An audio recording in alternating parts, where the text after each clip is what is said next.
at 573-875-KTGR. The Big Show starts now. You bet it does. Welcome in to Wednesday's edition of The Big Show on your total sports station, KTGR. Andy Humphrey here. No Brendan in studio today. We'll hope to hear from him from Pittsburgh, calling in a little bit later. Producer Billy's here, though. Hi, Billy. How are you, Andy? I'm awesome. You want to know why I'm awesome? Why's that? Why? Because everyone is melting down. Everyone is melting down over this thing. NCAA tournament expansion. No one knows how to handle it. No one actually people need to control their criticisms on this. They really do. We're going to get into it, but you tell me why you think this is the worst thing that could ever happen to the NCAA tournament, and I'll tell you why. Guys, it's going to be fine. Like, I thought you were just happy because Brendan wasn't here. I wasn't sure what the joy was. I mean, the added joy, I suppose, a little bit. But that joy will soon be gone once he calls in. But that'll be later. In the meantime, we can have some fun and talk with that. I will be overjoyed when Matt Hamilton gets here of FanDuel TV. He's going to join us at 4:25 to talk some Chiefs NFL draft. We're going to have Mizzou softball coach Larissa Anderson joining us at 5:45 as well, coming off a win yesterday for the Tigers and entering their final series of the regular season here at home. So we're going to talk with both of them. We want you to interact today, 875-KTGR. You can also leave a comment on YouTube and on Facebook. But let's get to this. Now, the Big Show's Big Deal. Let me start by saying that if I had the choice to stay at 68 or move to 76 in the NCAA tournament, I'd probably lean towards 68. That said, people calling this the worst thing that's ever happened to the NCAA tournament are losing their minds. This is very reasonable steps towards expansion. It is not overblown. It's changing 2 days of the tournament. Everything you like about the tournament is still going to be intact. And yeah, there are going to be some more teams that are near the below essentially the mid-tier of these power conferences that might get their way in. But there are also going to be mid-majors that get in. More of them have a chance now. And that's ultimately the goal. That's how it happened when it expanded the first time 40 years ago to 64 teams. I assume it will happen again. That's the Big Show's big deal on this 29th day of April 2026. Look, again, I really am not going to stump for there to be a whole lot more teams in this thing, Billy. But for folks saying that they're not gonna like this tournament as much anymore, that it was perfect the way it was, that this is all about greed and it's all about money. All of that is off base. All of it. Seriously, like, people do not understand what they're criticizing here. You want mid-majors to have more of a chance. They're going to get more of a chance with this. You want to see more upsets. You have a chance to see more upsets with this format that they are proposing. You do. I don't know if you realize it, but it has more of a chance of happening now. I'll explain it all here in a bit, but Billy, I don't know where you fall on this. I assume you fall with where most people fall on this, that you don't want to see this, that you don't want to see 76 teams in this field, and you don't want to go crazy with a bunch of teams that maybe don't deserve to be there. But I mean, it's overblown the way that people are saying how bad it is for the sport and how bad it is for the event. Yeah, I kind of agree. I don't love it, but the idea that 68 was some sacrosanct number that we had to protect, that it was some, perfect thing. I just find it a little silly.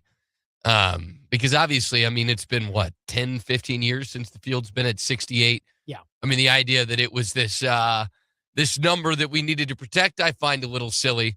I think in terms of the actual tournament, I think it'll be more interesting. I think I know where you're going with the more upsets, but I'm excited to hear exactly how that bears out. I just personally have never really loved the first four. I just don't feel like it's very memorable. Like if you asked me to look back and name you a memorable game, I'm not really sure I could. I think it'll be fun. I'm gonna watch. I'm gonna enjoy watching. Um, I do think there's another angle to this though, in terms of the way rosters work in the portal season, Okay. because I think there's a lot of teams that we've started to see that come on very late in the season. For whatever reason, the pieces just take a while to fall into place. And at the end, I think could really compete. You look at a team like Oklahoma last year, I think could have done what Texas did. Start in the first four and end up a tip in away from the Elite Eight. Like, I think there's a lot of teams that, because you're bringing in so many new pieces, click late. And yeah, you're going to get some teams that don't deserve to be there. But I think you also have potential for some of those, high major teams that don't perform well through the first couple months of the season, but start to finish the stretch a little strong when they start to figure some things out. And look, again, there will be teams that you question in today's world saying, like, does this team deserve to be in? But this has always been the case with the NCAA tournament ever since they went to 64 back in 1985. Yeah. Like, Ken Pomeroy has pointed this out. It was a couple years ago, but it still holds up today. There were under 500 teams that were getting 5 seeds in the tournament. Like, under 500 teams in conference, I should clarify. Yeah. Like, Maryland in particular was 6 and 8 in conference. They got a 5 seed. There were Iowa State at 5 and 9 got in the field. Like, there were so many instances of those schools getting into the tournament. And I'm sure there were some people back in the 80s saying, do they really deserve to be here? But look what it has turned into. Look what you have now attached yourself to, because while those under 500 in conference teams in the power leagues got more of a chance, mid-majors got them too. And as a result, there were a few mid-majors out there that got a chance to build up their program more, to the point where now they are power conference programs. We're talking about BYU and Houston and Creighton. Like, those are teams that have the size of Division I hasn't only grown, it has also been the size of Power 4. And when that happens and you have more of those schools that are getting more of a look than the mid-majors, and the tournament doesn't expand realistically to adhere to also the growth of the Power 4 level having more teams in it, well, then, yeah, you're shutting out more mid-majors that way. So we need to find a wider net so that we can bring in some of those mid-major teams. But it's just, I get that there is consternation over it, that you don't want to touch something that in your mind is perfect. But I'll say this, like, you recognize the start of the tournament that you recognize isn't the actual start of the tournament. The actual tournament begins Tuesday, whether you like it or not. Yeah. That is the truth. You recognize it as Thursday at 11 a.m. when it actually starts. Okay, so we're going back and forth as to when this thing actually begins, and we're calling it a perfect event. Like, Tuesday and Wednesday can now have more of a chance to be called the real start of the tournament, because it will feel more like that first day on Thursday, at least how it was when it was 64 teams. Like, you might not remember first 4 games now, but you probably will remember some of the games that happen coming up here in a juiced up Tuesday and Wednesday. And I'm ready to see it. I'm at least wanting to see how it plays out. Now, I know that they won't go back to 68 if people don't like it. Right. This is a move that is not going away. It is pretty permanent, you'd have to think. I just feel that the folks saying that I'm going to hate this, I don't want to see Auburn get in, I don't want to see those power conference teams just get more and more juiced up. You're going to be fine. You really will. 875-KTGR. Call or text us with what you think. And look, Billy, there will be more of a chance of upsets. last couple of years, I think we're starting to see what I think would have seen more of if it stayed at 68. The 15s and the 15s and the 16s, they have almost no shot. Right. Now. The transfer portal in particular, the free transfers, and in a way also NIL, it is like there are still mid-major teams that can put together a good collection of talent in 1 year because players will look to try and move up if they get overlooked by other schools. So like there's still a chance for a team to put it all together in one season, but they can't build their programs consistently anymore with those same players, because they will all flood into eventually the power leagues and start to beef up those teams. So like it's starting to be a wider gap. I think what's happened with NIL and the transfer portal is that it has made it a more level playing field at the power 4 level and maybe in a way to the group of 5, but it's still kind of a loose connection there. But between that grouping and mid majors, the gap, I believe, is wider. And we're seeing that bear out. We've saw in the last couple of tournaments, a lot of chalk in the first round, a lot of chalk in the first couple days of the tournament. And what do you like about the tournament? Well, you like the upsets. You like to see the little guy get more of a chance. People also are criticizing this, Billy. I still don't understand why they would criticize it because I don't know where they're coming from with their criticism. They say they want the mid-majors to be built up. But then they also say, well, they shouldn't play in that play-in game. Where's the money coming from? I bet if you asked every single one of those teams, do you want to play in that game? They tell you yes. Please. I want a chance to win an NCAA tournament game. If I do, that means pretty valuable money for my program and my conference for all of that. So if you're talking like that's the money that it is more of for expanding it to 76. People, this is another myth towards it. People say, oh, it's all about money. It's all about TV. It's not a bunch of shadowy figures in suits getting a bunch of money. It's a bunch of schools that are trying to pay for all of their programs with revenue sharing and everything like that, especially at the mid-major level, right? Like that's what it's about. And now they get more of a chance to do that because more than likely we're going to see 16s the 16 line is all going to be playing games. And then 2 of the 15 slots will be playing games as well. But the effect that has is that the teams that were in the 15 line are now on the 16 line. And that means the 16 line has a slightly higher level of stature, if you will, or team prestige. It's not all that much higher, but it is higher. And the 1 seeds are basically the same. Like that's the same talent level or skill level. 16 seeds are a little bit higher at the moment. So you're going to get more of a chance to see 16s over 1s and 15s over 2s and 14s over 3s.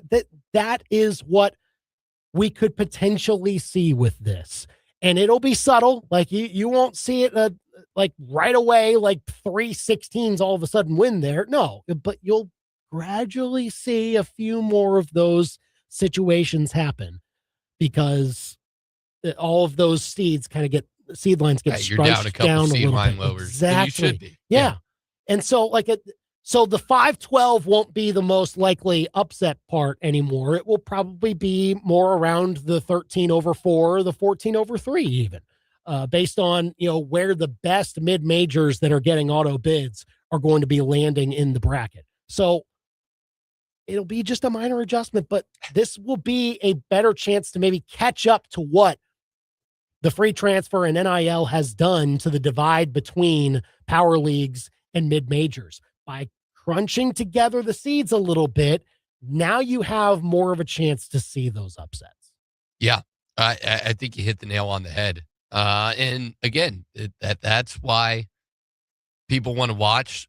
What I am interested to see is I feel like there's been a lot of hay made about there being now more chance for mid-major inclusion on the at-large spot. Yeah. Do you think that's going to manifest itself, or do you think the metrics are still a little skewed and it's going to be just a majority high major teams that are typically kind of the ones on the cut line. Because I would love to see, I mean, there's some teams that had fantastic seasons this year that didn't get a shot at it because they lost in their conference tournament. And I get it, that's the nature of the beast. But I do think it's fun to watch some of these mid-major teams that we know can really play. We saw what St. Louis was able to do. They took Georgia behind the woodshed and really played Michigan about as well as anybody in the tournament up until that last 10 minutes.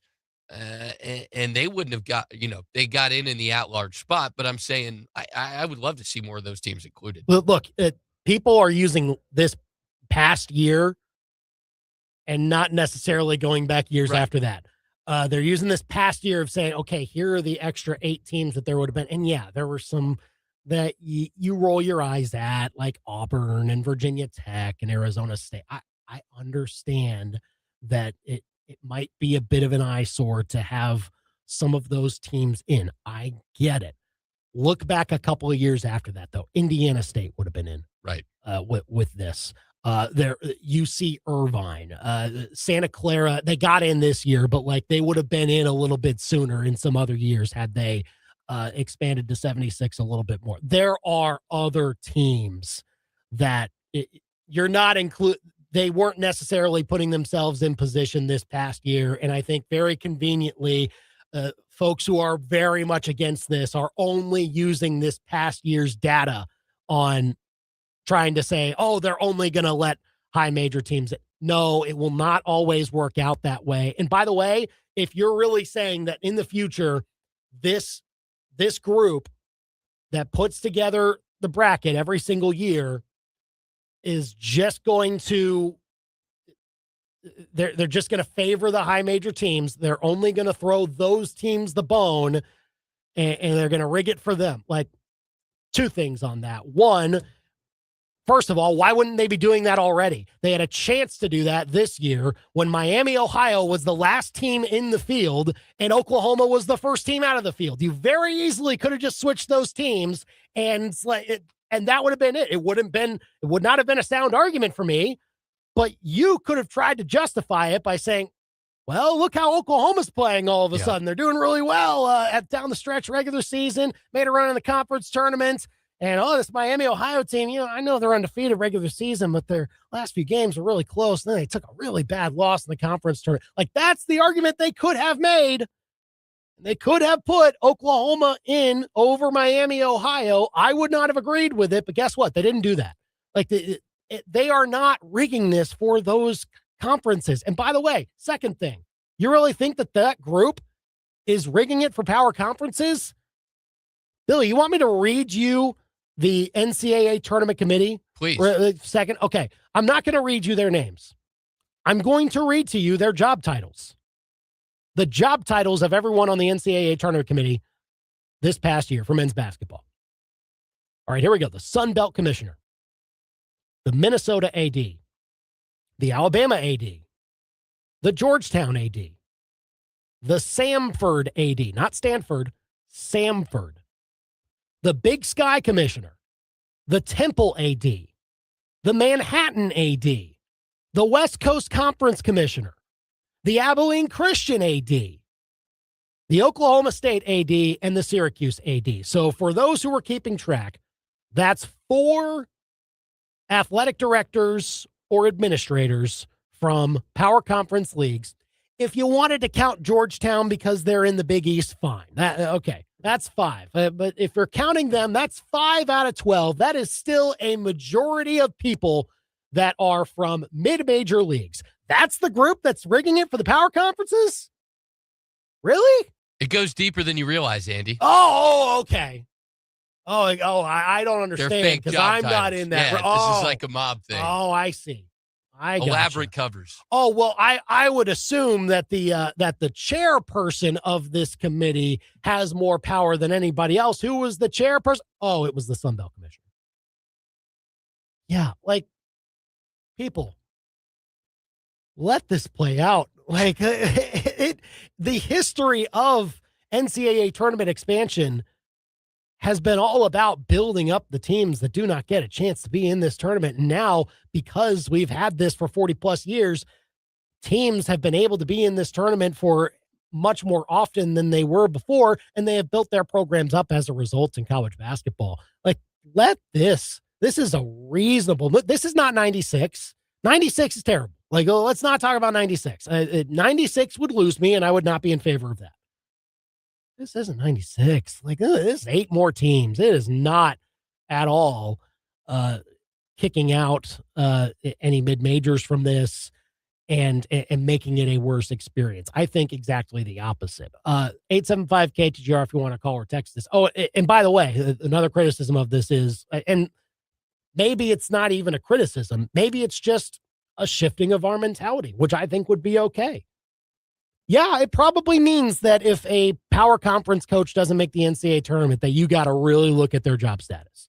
Like, that's probably true. I won't disagree with that part of it.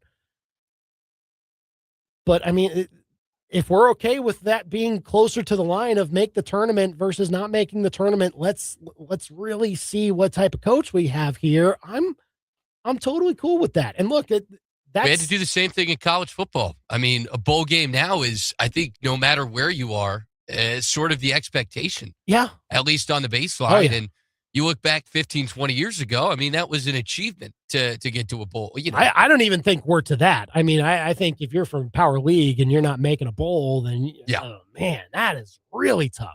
Like, people were saying it's now worse than bowl season. I don't think this change makes it worse than bowl season. There are like 50 bowls now. Still very much more of a problem than I think this is. I understand that you don't want to water down the regular season. You don't want to have to talk about a coach's job status as much. You don't want to try to reward coaches for being what is viewed to be too mediocre in those situations. And in some cases it will be. I'm not discounting that. Yeah. But when the tournament starts, you are not going to have to think about those teams that truly do not deserve it because they'll be out in the first 4, like, or whatever they're going to call the first couple of days now. You will still have your Thursday. You will still have your Friday. That is unchanged. Only thing that is changing is Tuesday and Wednesday. And it might actually be a little better. It might have you more of an incentive to watch the thing. You know, yeah, it's the decent dozen. I can't wait. That's actually a great name. I won't doubt that name. Yeah. I mean, the cynics will say less than decent dozen, but I mean, that is decent. I mean, pretty most of these teams at about 500 in their league. I mean, that's decent. The doable dozen. Yeah. Like, it's doable to get into this tournament. 875-KTGR if you want to call or text us. We want your thoughts on NCAA tournament expansion. Let us know in the comments on YouTube, on Facebook, also a text or call at 875-KTGR. I can't wait to bring on Matt Hamilton next. He's going to talk some NFL draft with us, namely from the Chiefs angle. He has FanDuel TV. Don't miss that. Coming up next year on The Big Show. Follow The Big Show on Facebook, X, Instagram, and YouTube. And keep it here on your total sports station, KTGR. Hi, everyone. Andy Humphrey here for Lee's Tire Company, coming out of the really cold weather periods, and you're thinking about the road trips that you want to take this spring and summer. Don't forget about checking up on your tires, though. Make sure that they are in good shape for those long road trips and head into Lee's Tire Company because they're the tire experts. They've got a huge selection, and they have so many ways to give you money back in your pocket whenever you buy new tires, including this month when they give you $140 back on select sets of 4 Cooper tires or $180 back on select Goodyear tires. There are so many other deals that they run each and every month. You can find them at leestirecompany.com. You can also go there to browse their full selection, put your specs in, see what they've got available to you, and then head into Lee's Tire Company on the Business Loop in Columbia or at University Garage by the MU campus or their location in Centralia. If it's round and rubber, Lee's sells it. Go to leestirecompany.com. Arbor Day reminds us that trees give us life. Unfortunately, more than 15 billion trees a year are cut down, and you can't grow a mature tree overnight. Advanced Tree Solutions does more than remove. They protect, diagnose, and plant the right way. Help save what matters. Respect your trees and replant right. Call Advanced Tree Solutions and give your trees the care nature intended. Advanced Tree Solutions, your tree's best friend. AdvancedTreeSolutionsLLC.com. From elegant weddings to corporate lunches with flavor and flair, Courtyard by Marriott Columbia brings the party and the pros. It's the home of Main Event Catering, and with every event, you'll get an award-winning chef, full banquet staff, and drop-and-go options for any size crowd. And the event center holds up 300 guests with 8 flexible rooms. If you need help, there's a Marriott certified wedding coordinator on staff too. Book now by calling 573-443-8000. Hey, construction dude, congrats on the killer contract in Cape. Sweet. So, how are you going to get that Mongo crane down to the job site? Here's a haul of an idea. Just Google I-70 Towing. They're Mid-Missouri's go-to crew for heavy equipment hauling, too. Semis, dozers, RVs, goosenecks, farm and construction stuff, school buses, boats, bring it. If you use it, they can move it. Call the team they think you'll really love to meet. I70towing.com.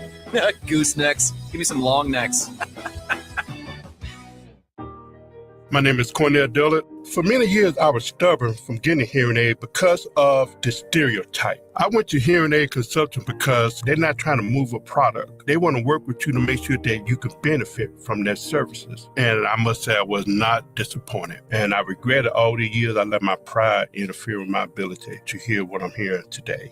Hearing Aid Consultants in Allmaker Repair Lab. We are here for you today so you can hear tomorrow. Online at hearingaidconsultants.com. It's one day only, and it's all about soon-to-be mommies and babies. The Minmo Baby Expo, presented by Boone Health, is an exciting event that will showcase all things baby, all bundled up at the Courtyard by Marriott. Saturday, June 6th from 8 a.m. to 1 p.m. From diapers and daycares for baby to essential oils and massages for mom. If your business markets to moms or to babies, we want you. Limited booth space available. For more info, visit MinmoBabyExpo.com. It's the Minmo Baby Expo, Saturday, June 6th. They can't shoot it straight on the golf course, but they can shoot straight on the biggest sports stories in mid-Missouri. Back to Andy and Brendan on The Big Show on KTGR.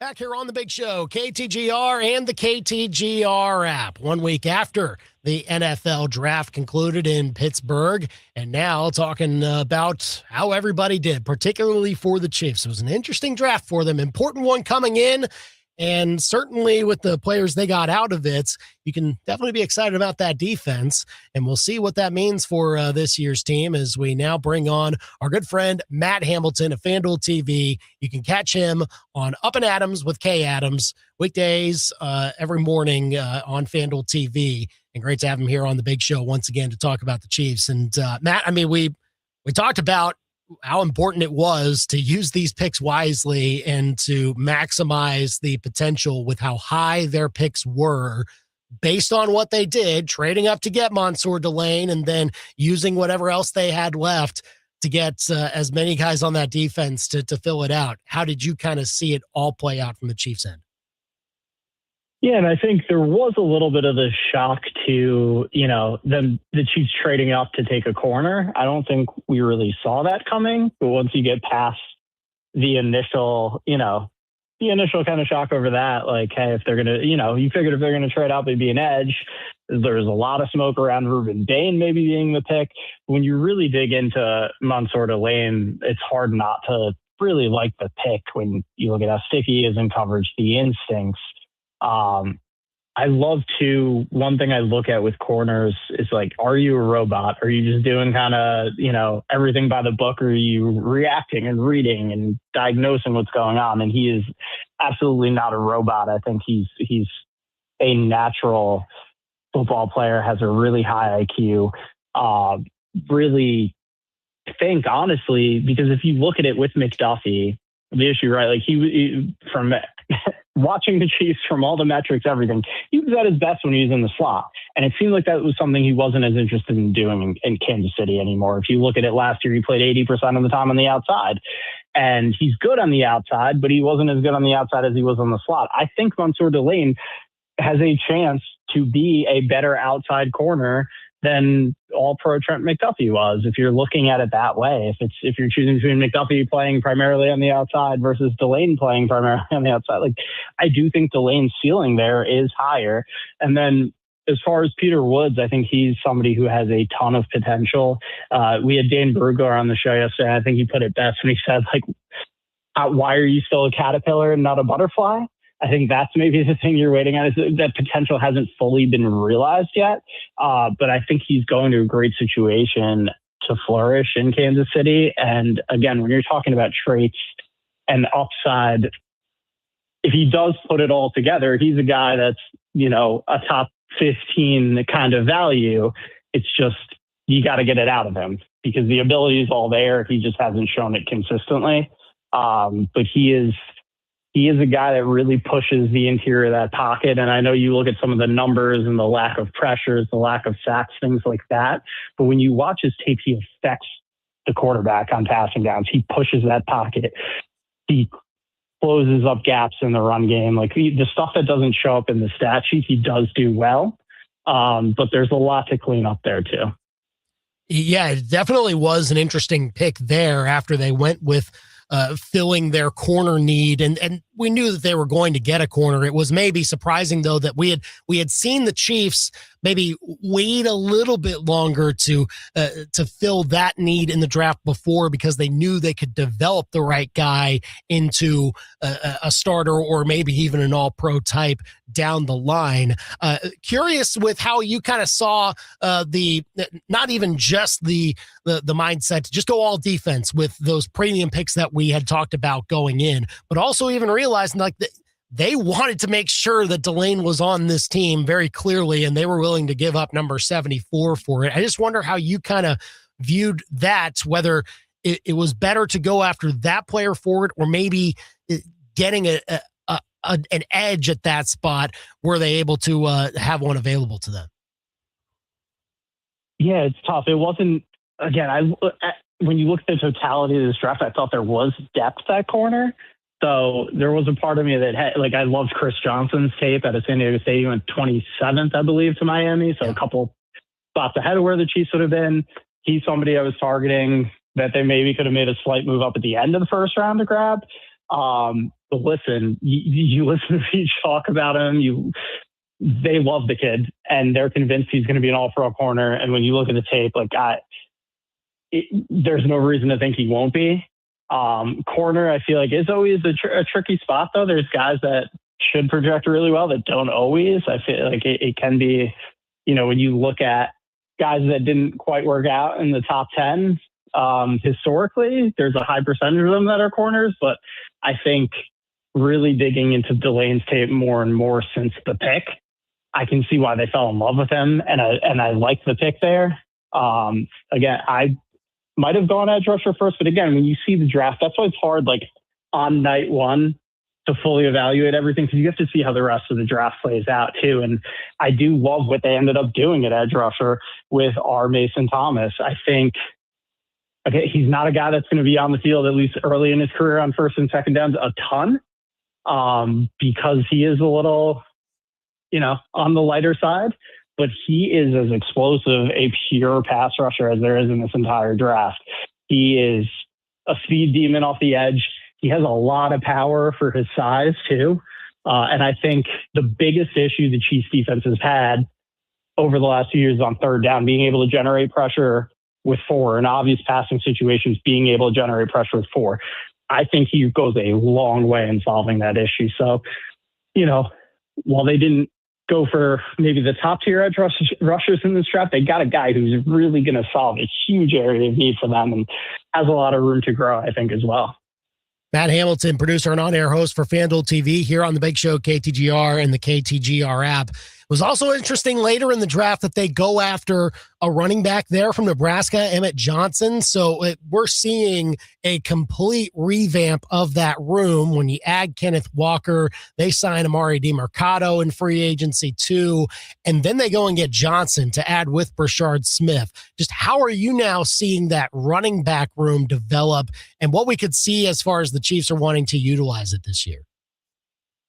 And I mean, that room went from a major weakness, I think the weakest running back room in the NFL, to one of the strongest. And I think Emmett Johnson is, on the face of it, you see him take a running back in the fifth round. You're like, oh, well, they just signed Kenneth Walker. But then when you dig into it, the value getting him there in the fifth round, and he's a guy that the measurables don't impress you, but you watch him play and he just has it. He has the instinct. He has the vision, the patience. He can run from, he's an accomplished shotgun runner, can run from under center, really fits what they've done historically in their run game, and has a lot of juice to him beyond what the testing numbers suggest.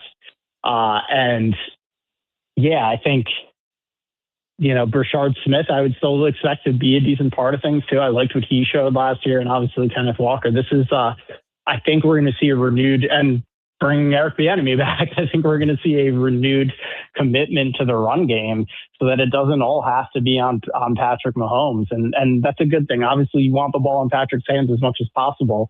When you really look at when this offense has been at its best, it's when they're able to have a solid, consistent run game and play off of that as much as possible. And it was really interesting because those picks they made later, Johnson will be interesting. We'll see how Cyrus Allen does. And then Garrett Nussmeier, very intriguing also, at least for a backup quarterback down the line. Clearly, they wanted to get the personnel on defense. And then we were wondering, well, look, they could still try to use a more premium pick on a wide receiver, maybe even an offensive tackle, but they don't necessarily do either thing there. And so what does that maybe tell you about what they want to see from the offense to make it look a little bit better as probably a run-first team, or maybe more run-first than it was last year? Or do you think there could be a free agent move that they're looking at here soon to maybe fill some of those holes that we perceived a little more coming in? Yeah, I mean, there are a lot of veteran receivers out there. I would not write that off by any stretch. It says to me they're probably more confident in Rashee Rice. Obviously, it seems like that not a whole lot is going to come from that legal situation. So to me, that I would read that as a positive sign that they're not concerned about his availability or his focus or what they're going to get out of him this year. I did like the Cyrus Allen pick. I think he's a superb route runner. Has some, not the fastest straight line speed, not the biggest guy, but he can route people up. He'll be a nice addition. But yeah, I wouldn't be surprised if they add a veteran. Obviously, the Tyreek conversation is going to pick up again in over the next few weeks, I would assume, with him still being out there. But yeah, I mean, honestly, when you look at this receiver room, top to bottom, Rashee Worthy, Tyquan Thornton, who I thought was tremendous last year when he got the appropriate amount of snaps. And I think the path is cleared for him to be out there more with Hollywood Brown gone. And I think that's a good thing. And then Jalen Royals, I still think, we thought we might see a little bit more of him last year than we did. I think there's a lot of potential there. So I like this Chiefs receiver room. The big thing to me was just, it was all contingent on, is Rashee Rice going to be available and what are you getting out of him? And I think the way that they handle this, seems like they're pretty confident that they're going to get what we saw from Rashee at his best. Matt Hamilton of FanDuel TV here on the Big Show, KTGR and the KTGR app. To some of the bigger stories from the draft, certainly revolving around the Rams taking Ty Simpson at 13. I just wonder your take on that, whether it was too high to go for a guy like that at that point. Some of the fallout from people perceiving Sean McVay is really not liking it, and the Rams trying to do damage control on that front. Just how you kind of viewed the pick and what the Rams will be thinking now going forward with it. And listen, I think there are a lot of reasons to like Ty Simpson. I know there are a lot of reasons, to think there are limitations to his game, and, those are certainly valid, but there are a lot of things that I think really translate to Sean McVay's offense that will make him really successful. And I have to be honest, my initial reaction to seeing Sean McVay after that is exactly what they said as damage control. I was like, oh, he's worried about Stafford and how Stafford's perceiving this. And we know they had a conversation with Stafford earlier in the day. maybe that didn't go super well. And that's why he wasn't in the best mood and wasn't wanting to celebrate the pick too much. Because when we talked to McVay at owners meetings at the end of March, we asked him about Ty Simpson, and we put this clip back out there, but he says, Kay, I'm sure you've done more homework on him than I have, and that was the moment I said to Kay immediately after that interview, oh, there's a chance they might actually pick him, because I feel like he kind of went out of his way to try to make it seem like he wasn't paying attention to Ty Simpson. And it's one of those things, like, you know, we've talked to these guys a lot over the years, a lot of coaches, a lot of GMs, and that was just one of those things, you know, knowing how these guys operate, that just stuck in my head. Like, there's a real chance they do this. And as we found out over the last couple of days, like, he did meet with Ty Simpson. Those conversations were going on. To me, I think it's absolutely ludicrous to think that they would take a quarterback without Sean McVay's not just approval, but, you know, emphatic approval. They're not doing it if McVay doesn't love the guy. So I think that got kind of blown out of proportion, because I don't think he necessarily maybe knew how to handle the Stafford part of it in the best way, and that's how it came out. But I do believe that's what it is. I don't think it's just damage control. I don't think they're making that pick unless Sean McVay loves it. And even then, I can't really hate the pick too much. I mean, you can argue with, should they have maybe thought to trade down to think that Ty Simpson would still be there afterwards. But hey, they need someone after Stafford, and so why not maybe take a shot at that? So we'll see if that works out for him. Matt, before you go, the team that you thought did the best that no one is talking about necessarily doing the best in this draft, who's kind of flying under the radar that did really well this past week? I think it's flying under the radar because they're still not going to be super competitive this year, most likely. But I really love what the Dolphins did. They had 13 players to the roster. Got a Mizzou guy there and Kevin Coleman in the 5th round, but they've had 3 receivers to the mix. I thought they added guys who are real cornerstones of what you want to build, like Jacob Rodriguez, Kyle Lewis, guys that are going to be captains of this team for a long time. Like, this is a full tear down and rebuild. And I think they got a lot of guys. I mentioned before, I loved Chris Johnson, the corner out of San Diego State. He was one of my targets for the Chiefs. Like, I just think they got a lot of foundational pieces. And obviously there's a lot to be determined there on what you're getting at, what you're getting out of Malik Willis, what he's going to be long-term for you. But I just felt like when you look at a draft that's like a culture-changing type of draft or setting the tone for a new regime after a complete teardown, I thought they did really, really well for themselves. Matt Hamilton of FanDuel TV. Great to talk all things draft with him here on The Big Show. You can find him on Twitter at MattHamilton25. And go watch Up and Adams with Kay Adams weekday mornings on FanDuel TV. Thanks for coming on, Matt, and talking some draft with us. Hope you enjoyed the draft over in Pittsburgh. And we'll talk again soon, my friend. Thank you so much, Andy. Always love coming on. You bet. It is 4:44 on The Big Show, KTGR and the KTGR app. Always good to hear from Matt. Of course, you can keep doing that on Up and Adams with Kay Adams. 2 Mizzou-centric people, so it's very much your show, you'd have to think. Onto the Bus coming up next. Awful timing by the Boston Magazine. Gotta say, that's next. Now, your local Sports Center update on your total sports station, KTGR. Good afternoon. I'm Billy Jones. This Sports Center update is with Lee's Tire Company. It's round and rubber. Lee sells it. Lee'sTireCompany.com. Cardinals underway tonight in just about an hour at 5:40 as they look to clinch the series win against the Pirates. They've taken the first 2 games of the series, including an 11-7 win last night. It was J.J. Weatherholt and Ivan Herrera scoring 3 runs each. Alec Burleson, Jordan Walker, and Nolan Gorman all with 3 RBIs for the Redbirds as Kyle Leahy got the win. Tonight on the bump for the Cardinals is Andre Palante as he'll face off against Pittsburgh's Bubba Chandler. Royals got the win last night in extra innings, 4-1. It was a 3-run home run from Bobby Witt Jr. in the top of the 10th that provided the go-ahead run support. Lone run in regular innings was from Salvador Perez. Royals underway once again against the Athletics tonight. 8:40 start from the West Coast as Michael Wacha looks to get win number 3 on the season as he'll face off against Luis Severino. Up next, your ABC 17 Storm Track forecast.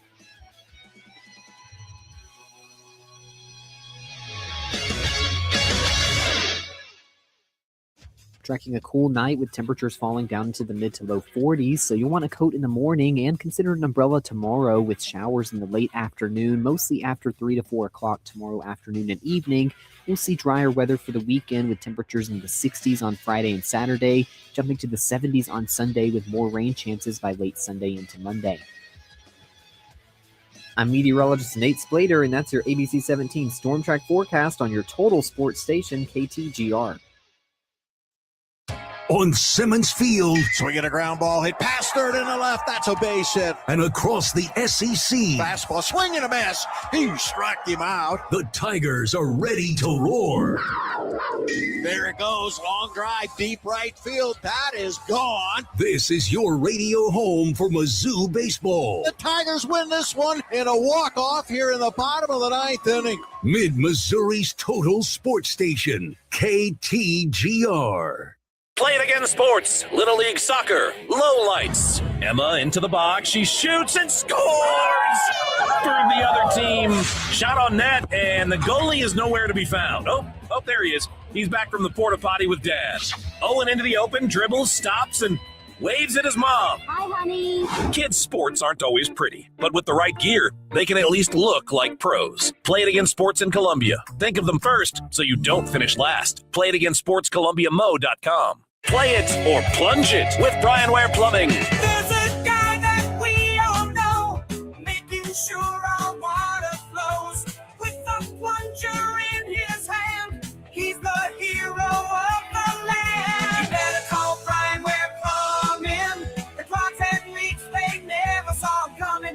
Time to unplug your plumbing problems, 'cause Brian Ware is here to solve them. Vote now on the Brian Ware Plumbing Facebook or Instagram page. Rainy, what should we get Mom for Mother's Day? She doesn't need more candles. She definitely doesn't need another air fryer. Mom should go fill out her wish list at Bet's Jewelers. Bet's Jewelers is having a special wish list event May 5th through 9th. Come in and add 3 items to your wish list to get a $50 store credit. No minimum purchase, no catch, just free money, baby. Moms love jewelry for Mother's Day, so go to Bet's Jewelers and make it easy on Dad. Beautiful moments begin at Bet's. Begin at Bet's. Everyone's looking for their paradise. For some, the search starts at a dispensary. At Shangri-La, it is the dispensary. Because Shangri-La isn't a shady, I can't wait to get out of here kind of spot. It's a welcoming, fun place to hang out, watch TV, and learn about the massive product selection with the cool staff. Whether you're a regular or first-timer, they'll get you set up just the way you like. Because Shangri-La Dispensaries is paradise found. ShangriLaDispensaries.com. When you think Crutch's Custom Exteriors, you think of the best decks in mid-Missouri. And pee jokes. That's fair. But you can think of them as the best landscapers in mid-Missouri too. Because come on, you gotta have a beautiful view to take in while you're peeing off your deck. That's right. Even the most incredible bathroom has nothing on the beauty that Mother Nature can offer. With Crutch's Landscaping. True beauty is on the outside. CrutchesCustomExteriors.com. My name is Taylor, and I have had insurance with Phyllis Nichols and her team for over 9 years. One of our early claims we had to make, unfortunately, was from a hailstorm. And as soon as that first hail hit our house, I texted Phyllis and I said, oh boy, we're in trouble. Phyllis walked us through everything, made everything very seamless. Phyllis made it so easy. Her team followed up, checked in, and really went to bat for us. When things weren't moving properly, she would make sure that everything was accounted for, and she really just did an above and beyond job for us and everyone we referred her to. What happens when a recruiter, a sales rep, and a manager walk into a bar? They leave their day at the door, grab a drink, order a few fantastically delicious burgers, and enjoy their afternoon. Now this is team building. Because Billiards on Broadway was built by people who know how to have a good time and share it with coworkers and friends. A team that needs a break walks into Billiards. What happens next is up to you. Look on down for burgers and beer. Billiards on Broadway. Call your shot at billiardsonbroadway.com. Tired of calling Andy and Brendan? So are their wives. Then shoot them a text right now. 573-875-KTGR and become part of the Big Show. It's time to go under the bus on the Big Show. Seems that someone at the Boston Magazine did not fulfill their editorial duties. They list, apparently, around this time of year, the most influential Bostonians. Wow, that's nice. That's nice. You know, a local magazine, point out the most influential people in town. That makes a lot of sense. Sure. Of course. Among those listed, Mike Vrabel. Just released, I guess, recently here as one of the most influential Bostonians. I mean, is this like person of the year, though? Is influential just influential, or is it supposed multiple to be people? I don't know how many. Like Drake May was also on the list, but maybe not great timing. Around the news of the day. Boston Magazine, of all publications, probably know what the news of the day is in Boston surrounding that particular individual, no matter how influential he might be. Which he probably is still very influential, which is probably why he still has a job. I was about to say, yeah. Because he's got that influence. So I guess they're not wrong, but maybe not the exact right time to include him in said magazine and that said feature. Under the bus. Doesn't hit as well when you have that news coming out about one Mike Vrabel. Also under the bus of the Big 12. This is the thing in college sports that you should be mad at. Forget the NCAA tournament. You should be upset and worried about where this could lead. The Big 12, according to Ross Dellinger of Yahoo Sports, according to his sources, is finalizing a deal with a private capital firm, Redbird Capital to be specific. This is the first such arrangement from a major NCAA conference with a PC group as part of their Collegiate Athletic Solutions partnership. The firms Redbird and Weatherford Capital are co-investing the infusion into the Big 12. It's a chance for schools to have a choice to opt in for about $30 million in capital, and a league gets at least a $12.5 million infusion as part of a strategic partnership. Now, the partners, the PC groups, do not have ownership in the league. It will not change the governance of the conference, according to these reports. But these groups are not infusing these millions upon millions of dollars and expecting nothing in return. So if the answer to the question, why do you need all this money, is, well, we're paying the players now, that's not a good answer, because that has not necessarily led to a good ROI for whoever might be funding those types of ventures. It's just right, because right now it's NIL money from boosters who, like, their ROI is, my team is going to be better and we have a better shot at winning these things. That's their ROI. But what is it for these groups that come in and just have a bunch of money to throw around, and then they don't necessarily get the same return because they're not emotionally invested as the mom and pop businesses who give NIL deals to these athletes, or the people who donate to collectives or anything like that. They don't have that same type of emotional attachment. They're just looking at their bottom line. And when they look at that and they see that it's not necessarily coming back to them, what happens? That's my question. And I am worried about the answer to it. So look, this was probably coming at some point. Big 12 have been talking about this for a while. Big 10, there have been a lot of swirling rumors around them doing something similar.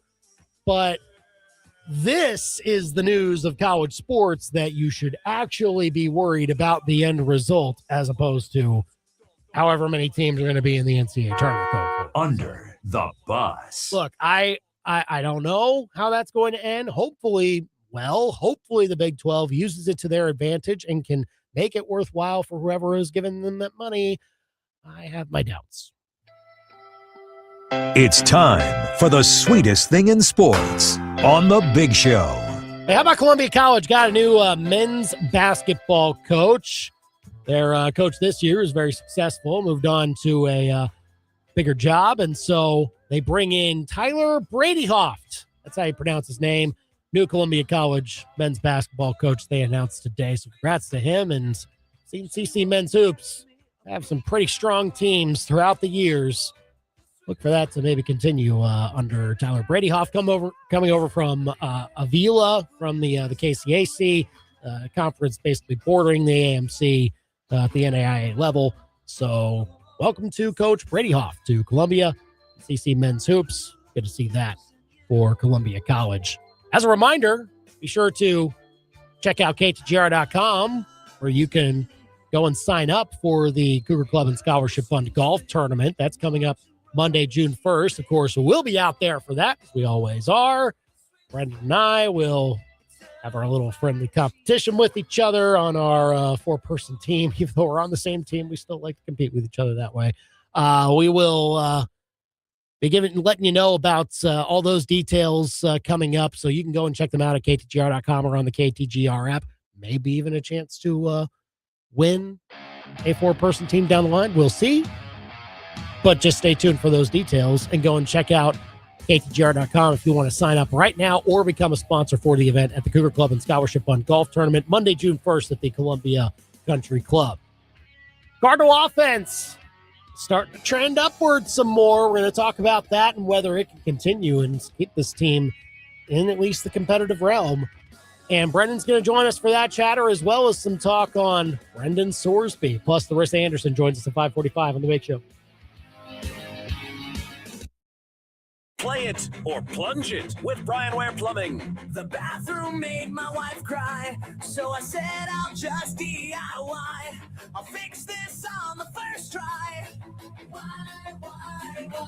I watched a YouTube video. Whoa! Now I think that I'm a pro. Whoa! I'll have the stupid toilet fix. Whoa! Before you even have to go. I watched a YouTube video. Vote now on the Brian Ware Plumbing Facebook or Instagram page. My name is Cornell Dillard. For many years, I was stubborn from getting a hearing aid because of the stereotype. I went to hearing aid consultant because they're not trying to move a product. They want to work with you to make sure that you can benefit from their services. And I must say I was not disappointed. And I regret it all the years I let my pride interfere with my ability to hear what I'm hearing today. Hearing Aid Consultants in Allmaker Repair Lab. We are here for you today so you can hear tomorrow. Online at hearingaidconsultants.com. Hi, I'm Sheila, the owner of Midmo Telecom and Security. Zimmer makes it very easy for us to meet our marketing needs, always full of ideas, creative opportunities, and always willing to hear what we need to meet our goals. Our biggest return has really come from Zimmer. We get testimonials all the time from our clients saying, hey, we heard your ad, it was really great, it was funny, and they remember it and it sticks out. We've actually been with Zimmer for 9 years now. We couldn't be happier. You know business, we grow business. ZimmerCommunications.com. Who doesn't love spring? The sunshine, birds are chirping, and you're busier than a packed mule hauling boxes out of the garage. This is Silas Coons from Coons Glass. Push pause on the spring cleaning and get a hold of us about installing a screened-in porch. It'll keep bugs out while letting the fresh air of spring in. And it's an excuse to stop treating spring cleaning like it's moving day. Visit us at coonsglass.com. Coons Glass, you can see through it, we do it. KTGR AM Columbia, KTGR FM Fulton Columbia, K286CL Columbia, Mid-Missouri's total sports station. KTGR. I'm Christine Lisi. The Lakers with a chance to close out the Rockets in their first-round NBA playoff series in Game 5 tonight. Likely will welcome back one of their stars, guard Austin Reeves, cautiously optimistic about returning from that oblique strain that sidelined him for almost 4 weeks. Houston down 3-1, will be without Kevin Durant a third straight game due to a sprained ankle and bone bruise.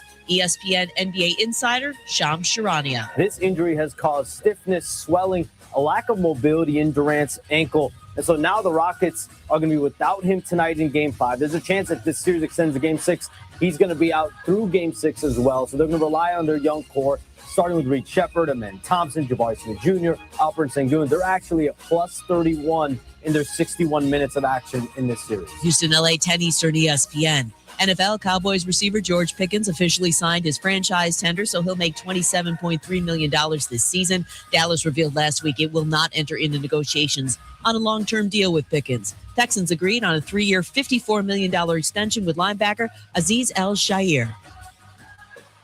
ESPN Radio is presented by Progressive Insurance. Keep your career moving forward with growth opportunities, great pay and benefits, and one of the country's top workplaces. Go to careers.progressive.com and apply today.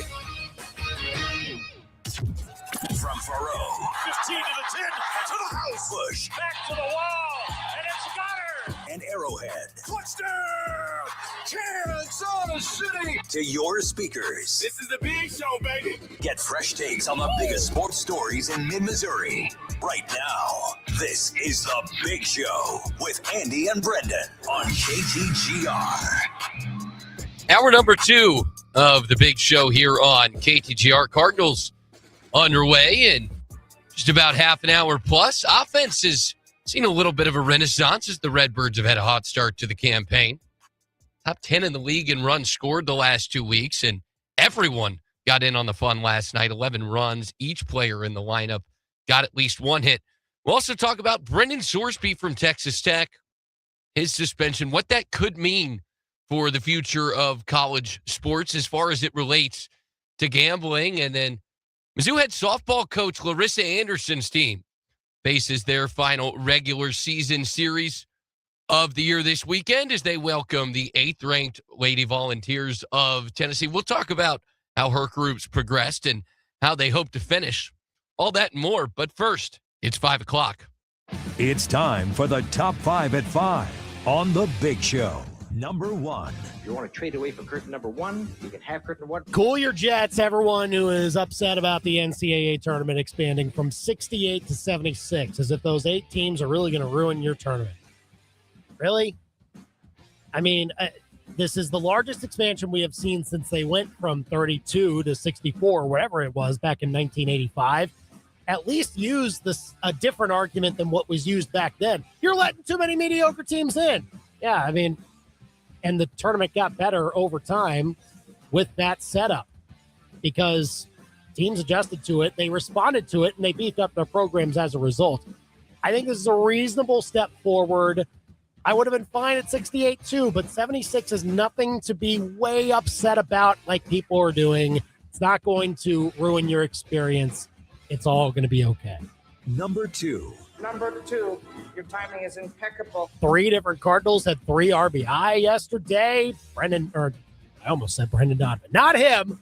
Nolan Gorman, Jordan Walker, Alec Burleson really pouring on the runs for the Cardinals as they won 11-7 over the Pirates. Kyle Leahy, first time this year, he got into the 6th inning. Still couldn't quite finish it, but baby steps, right? Trying to become into more of a full starter after really getting his feet wet in that this year. See if the Cardinals can take the series tonight. We'll see if they get the game in. Still raining over in Pittsburgh. Brendan will join us from Pittsburgh in a little bit. Number 3. Royals might be back. Who knows? I mean, they won again last night. They were at the A's. It's not an awesome team, but hey, you need to beat some of the not-so-awesome teams to climb back into it. Bobby Witt Jr., a 3-run homer in the 10th inning in a clutch spot to give the Royals a 4-1 victory. You know their pitching's going to be there most nights, especially when they go up against teams like the A's. It's just a matter of can they find the timely hitting that they need. Good to see Witt have a huge moment like that in a big spot. Salvi came up with a game-tying home run. Royals might be picking up, especially with that offense. Number 4. Oh, shanked it. I really don't know if this is going to end well for the Big 12. They're going to get a huge infusion of cash from this private capital group. Now this new deal is going to be finalized soon, according to Ross Dellinger of Yahoo Sports. But if those PC groups don't see the return on investment that they are expecting, does that money go away? Is the Big 12 going to be too reliant on this? We shall see. Number 5. What is the 5 fingers? Say to the face. Slap. I suppose it's true now. Per source, George Pickens has signed his franchise tag. That's The Big Show's Top 5 at 5 on KTGR. That's according to Todd Archer of ESPN, covers the Cowboys. So he has signed the franchise tag. Schefter seemed to think last week that it had already been signed when it hadn't been, and now we're being told that it is signed. Okay, I still don't know what to believe. I suppose I'll believe you for now, but that I suppose could be at least a temporary solution to what the Cowboys had on their hands. If you call it that, it's not really a solution. It's just a Band-Aid, but at least it seems the Pickens has signed it. Yeah. We talked about underrated draft nights. I really thought the Cowboys, especially defensively, got some really nice pieces. We'll see how it materializes, but I'm interested to see how that progresses over the next couple of years. I like what they did. I mean, I won't doubt Jerry Jones's ability to draft. He's gotten good players. Yeah. It's just that once he gets them in, do they feel like they really want to be around based on how they get treated in these contract negotiations? That's what I worry about. Look, they got Caleb Downs. That's awesome. I wanted the Chiefs to see if they had a chance at Malachi Lawrence. It turns out he got picked up at 23. And yeah, they decided to, again, go pretty hard on defense, and it would make sense for what happened last year with them to do exactly that. So, yeah, look, they will be another team that they'll be above 500. Eagles might be worse next year, so maybe that division's in play. Giants, maybe if Harbaugh really does turn it around right away, maybe they challenge for it. Could be an interesting division.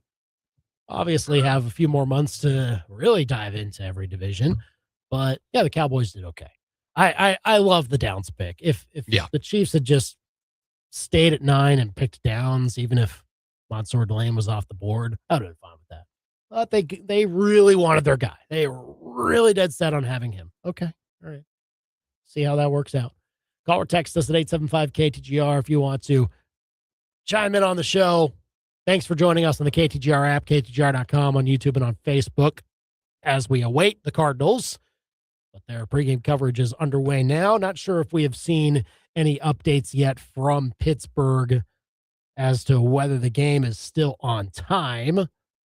Haven't seen any update from Saw the tarp Pirates was off on that. so. Tarp coming off, so that's good news. We'll see if they're able to get started in about 30 minutes or so. Brendan is allegedly going to be calling in from Pittsburgh, as he did yesterday. But look, this Cardinals team is clearly got, in order for them to be competitive, they have to develop a strength, something that teams are afraid of going in when they face them in a series, that they have to be ready for. And I think what the closest thing they have to it is a lineup that will not quit. A lineup that will have guys 1 through 9 that could carry the day. And you don't necessarily know where it's going to come from. Yesterday, it was from the really the middle, even though everybody got a hit the other day. And Victor Scott was one of the guys that went deep. He had a monster shot yesterday from the 9-hole spot. Like that's all well and good. But certainly the production in the middle of the lineup, Burleson, Walker, Gorman, finding ways to come up with multiple big hits to allow their team to build the lead back when Kyle Leahy ran into a little bit of trouble in the 6th. Like if they don't immediately get that crooked number in the 7th, maybe you're kind of squinting to see a way that the Pirates could climb back into that one. And sure enough, like they scored more later in the game. In the 8th inning, they put up 3 more runs. So like this offense needed to be as relentless as they were yesterday in order to close that out. You could even take that back to the night before where nothing's going. They're almost being no hit. And then all of a sudden, just turned on. The 9-hole guy homers, and then everyone else wakes up, and you're able to get it back to the top of the lineup and find a way to pull out that win some way, somehow. And it's a guy kind of later on in the middle of the lineup, Jose Fermin, who comes up with a big hit to put them ahead. So that's the closest thing. I wouldn't call it a full-on strength just yet. I don't know if they have a top 10 offense in Major League Baseball right now, even though, Billy, you indicated as far as runs scored last couple weeks, that's true. Yeah. But they do have an offense that is considered to be one of the best in what has been a young season so far. They need to show that for a few more weeks in order for me to really buy into this offense carrying them. But this is how it looks. This is how the Cardinals get to be a team that has staying power. If they have a lineup that is building up some of their guys to the point where maybe there are harder decisions as to who you put where, who you start, things like that.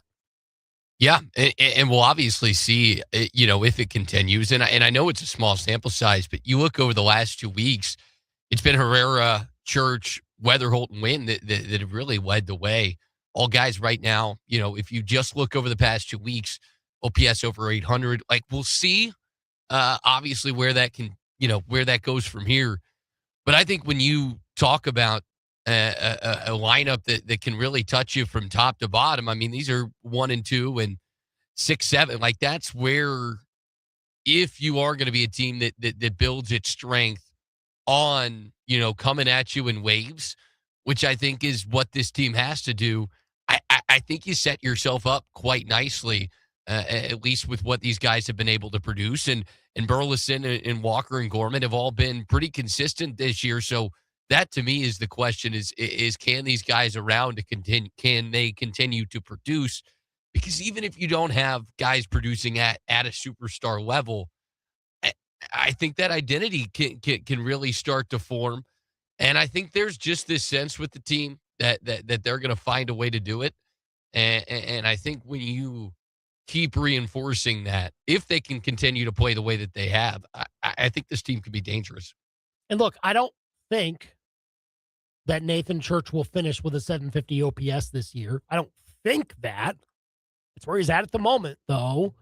He's had an awesome last week with a home run barrage over the weekend, and then he has not necessarily dropped off in the starts he has had since then. But getting production out of that spot when they were really wondering what that was going to look like with Lars Nootbaar out for a while. It was almost icing on the cake if you could find some sort of production out of the left field spot offensively. And they are really starting to get that now with Church. Now, look, if he drops off again, then maybe it's back to what it was. But you obviously see some really promising signs from a guy like him. It's more, in my opinion, it's more important to see that from a guy like Wynn, who you clearly have as part of your future down the line. If he's building up his OPS to a spot where it's near 720, 730, it's at 707 right now, but you can see him to start to figure it out some more. And if it continues, I would guess that Mason Wynn finishes above 700 on the OPS, which I think would be a good step forward for him. If you're seeing that and you take another step the next year, then you can start to have a lineup that does well with him fitting near the back half of it. And then look, you still have to see guys like Victor Scott pick it up more than the 488 that he has at the moment. Last night was cool though. I mean, he had the splashdown in the Allegheny River with that monster home run he hit, just really got a hold of it. And so if you can build off of that and start to climb up more to where you're not hurting your team as much offensively, then it starts to justify the defense and the speed a lot more. But other than that, there aren't a whole lot of holes because Scott is in your lineup. I think if you're wanting to put your best 9 out there, it probably needs to include Scott because of the defense and center. But that's really the only hole I see at the moment. Because Gorman is coming along a little bit better in some of these clutch moments. Obviously Walker's there. Obviously Burleson's there. Ivan Herrera is back to where we expect him to be. JJ Weatherholt had a bit of a lull after the awesome first week, but now is really starting to adjust back to how he started, which you love to see. You like to see him have a bit of a rough stretch, but then come out of it and then build it back to an OPS that you would love to see him finish at this year, which right now it's at 803. I wouldn't guess that it's there at the end of the season, but if it is that, it is a wild success. This collection of hitters right now is a group that I would not want to face. And if it continues that way into mid to late May, then that I would assume that means that the Cardinals are still above 500, maybe by about 5 to 6 games at that point. That clearly has you in every conversation for at least trying to vie for a spot. Doesn't mean buying at the deadline, but it means that you're competitive and you're trying to sneak your way into the playoffs in an expanded field. Not expanded this year, but expanded from the last few years, obviously. This is a clear chance for them to develop a strength through their lineup, and I think we're seeing that with what they've shown so far. Yeah, and even if, you're obviously not buying at the deadline, but maybe even if you are going to sell, gives you a sweeter package for the guys you do. And I think there's also, something to be said too for these young guys to come into a situation where guys are feeling confident, where they're being rewarded for good at bats, that, even if the record starts to drop a little bit, I think nonetheless, the mentality that this team is starting to build is really going to help these guys. You obviously touched on Weatherholt, and I'm sure there's going to be parts of this season where, Weatherholt or a Win or Church are going to see some drop off. The question is, can you still make sure there's a couple of those guys that are producing regularly, that are on the peripheries of the lineup? And I think if they can hold that, which frankly they've been able to do so far. I know it's a small sample size, but if they can keep that part up, you just never know. And I'm interested to see kind of how things progress in the Central, because most of these teams have gotten off to pretty hot starts. We'll see if they're able to compete. Do you think we're going to see the Cubs or the Brewers start to charge ahead, or do you think it kind of stays cagey to where it is right now? I don't expect the Reds to hang around the same way that they have at the moment. I'd say the next likely team to fall off would be the Pirates, but it's tough because the Pirates got some dudes now. Like they have shown that they're strong. Yet maybe it's finally the Brewers. Maybe we'll finally be right about Milwaukee. Maybe we will finally see their collection of guys and see it as mediocre, and they will play mediocre instead of completely above their heads, and they win 96 games and win the division and have it all in front of them, but still can't get it done in the playoffs because they just don't have those stone cold killers. I would say that if I had to predict it now, the Cardinals will finish 4th in their division at the end of the season in front of the Brewers. Is that a hot take? I mean, based on what we've seen so far, I don't think so, because I think if you were drawing out the way that this could work for St. Louis this season, this was the path, right? Yeah. I mean, and I'm not saying it's going to stay. I'm just saying, yeah, if it was guys blowing you away with power or the pitching staff coming off hot, maybe you'd say, all right, I can see how the bottom's going to fall off. But this was kind of the picture you'd paint if you were being optimistic. And I think that should make you feel somewhat good.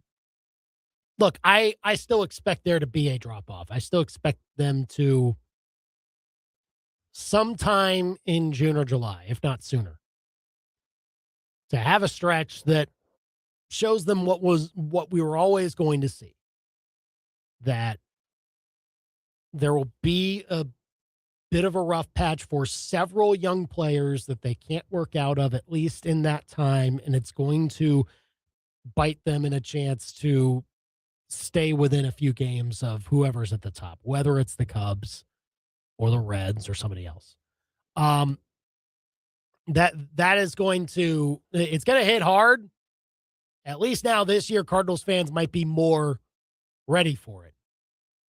But look, this offense can turn that completely around because I think we liked a lot of the hitters coming in. I don't think we knew for sure that they could provide the consistency that they have shown here recently. So if they are finishing with these OPS numbers towards the end of the season, all the guys that are in the Cardinals lineup today, that would mean that they have stayed in contention for as long as possible. If not, maybe right towards the very end. Because a lineup like that is producing the runs that they have over the last couple of weeks is enough to keep you in some conversations for that. Now, huge question on the pitching. I think that the depth will ultimately show itself. Like, we'll find out about Kyle Leahy, whether he is truly a guy that you want to keep as a starter. We'll find out about Andre Palante. We'll find out about Hunter Dobbins. Maybe Quinn Matthews gets a chance. I don't know, but that will reveal itself. And that's also a big part about this year because they threw a lot of darts at that to see who could stick in their rotation, and they're finding out about it. But I think we've got a few answers now on offensively who you can trust, and maybe you can trust them enough to give yourself a true trump card in some of these games that they've had. Because again, it seems that once a week since the start of the year, they've gotten a win out of a game where they were down multiple runs, either in the 8th or 9th, and made it happen all of a sudden, just on a dime. And it almost like was series turning as well. You thought, and after that weekend sweep, they couldn't get a win against the Mariners. Then they're going to go to Pittsburgh, and the offense is still struggling, and they can't quite get out of their own way. And then all of a sudden, turns on a head. Then they win that game. Then they win 11-7 the next day. And then who knows? Like it has been a little topsy-turvy there, a little bit of a roller coaster. But I think the offense is the best chance for this team to have a strength. And we'll see how long it goes. But we'll see. We'll ask Brendan about it coming up. Call or text us with what you think at 875-KTGR. Is this Cardinal offense going to keep up the production to allow this group to stay competitive? We'll get Brendan's thoughts on it. We'll get your thoughts on it. Let us know in the comments on YouTube and on Facebook, and also here on the KTGR hotline. We'll also talk about what would be the ripple effect of this Brendan Sorsby situation at Texas Tech. That's next. Miss the latest edition of The Big Show? Catch up on demand with a full show podcast on the KTGR app. Download it now, wherever you get your apps. Rainy, what should we get Mom for Mother's Day? She doesn't need more candles. She definitely doesn't need another air fryer. Mom should go fill out her wish list at Bet's Jewelers. Bet's Jewelers is having a special wish list event May 5th through 9th. Come in and add 3 items to your wish list to get a $50 store credit. No minimum purchase, no catch, just free money, baby. Moms love jewelry for Mother's Day, so go to Bet's Jewelers and make it easy on Dad. Beautiful moments begin at Bet's. Begin at Bet's. Summer is coming. Are you ready? This is Michael Agnew at API Project Fitness. Now is the time to get moving. For a limited time, try our gym and all of our classes, expert coaching for just $1 for your first month. That's right, full access, real results, and a community that pushes you to be your very best, all for just $1. No pressure, no excuses, just progress. Stop waiting and start today for just $1. Find out more at APIProjectFitness.com. This will really get under your skin. In the current issue of Inside Columbia magazine, take a little poke around some of the hottest local tattoo shops. Get to know one of Columbia's prominent artists who helps keep our town colorful. And warm up to the weather with 4 brand new cocktails. It's in our Cheers section. This and much more in Inside Columbia magazine. Get yours at break time convenience stores or subscribe at InsideColumbia.net. It's baseball season, which means practice, games, and a lot more time in the car. Make sure your tires are ready for every mile with spring rebates at Lee's Tire Company. Get up to $140 back on select Cooper tires, or up to $180 back on select Goodyear tires. More home runs, more cheering, more mustard on your shirt. For deals that never swing and miss, visit Lee's Tire Company. Lee's Tire Company is round for you. Ooh, see Lee's. Hey, construction dude, congrats on the killer contract in Cape. Sweet. So, how are you going to get that Mongo crane down to the job site?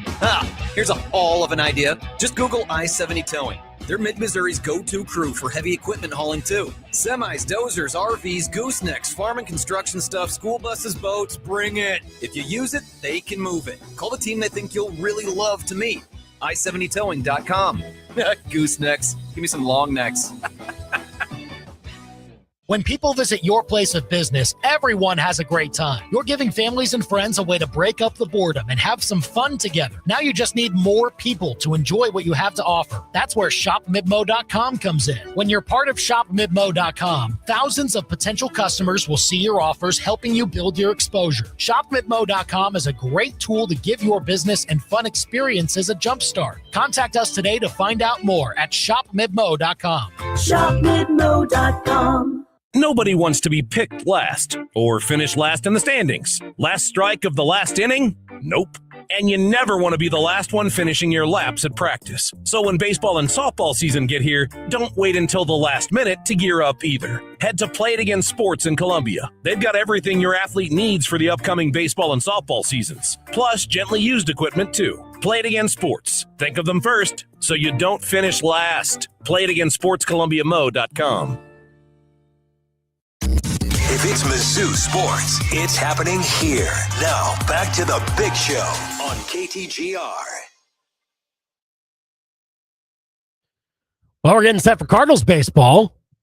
Turn your radio on to KTGR to hear that here in a bit. So they get started, I assume, on time.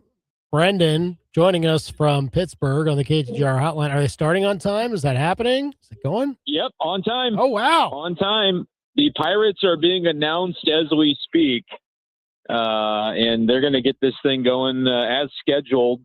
It's been a rainy day throughout the day, but I don't know. It's kind of clearing up, so hopefully it stays that way. I hope so, too. Especially because the Cardinal offense can't cool off. They gotta keep the bats going. Is that kind of been a difference that you've noticed here recently with how they have been hitting here, and obviously the last 10 innings have been more so of that? Are we overreacting to 10 innings, or is it actually something that we should take notice of? I mean, you look at the season-long numbers, though, too. They're top 10 team in home runs, and they've been able to maintain that even after Jordan Walker stopped hitting them recently. They're taking a ton of walks. Like, they're getting on base with JJ and Ivan Herrera at the top of the order. That was really kind of how you draw it up yesterday, with those guys both scoring 3 runs, and then the next 3 guys in the batting order had 3 RBIs apiece. So everybody did their job yesterday. That was an impressive display from the offense. Crooked numbers in 4 different innings. You're only going to be able to talk about that momentum continuing if they do it again tonight. They'll be facing a good young arm, Bubba Chandler. They saw him last year. He pitched 4 innings of relief in a game at Busch, and they only got 1 hit against him. So we'll see if that familiarity maybe gives them a little bit of a look this time at Bubba Chandler. But, yeah, man, the offense has been solid, and I don't think in a way that's unsustainable. Like, I still don't think they're going to be a top 10 team in home runs this year.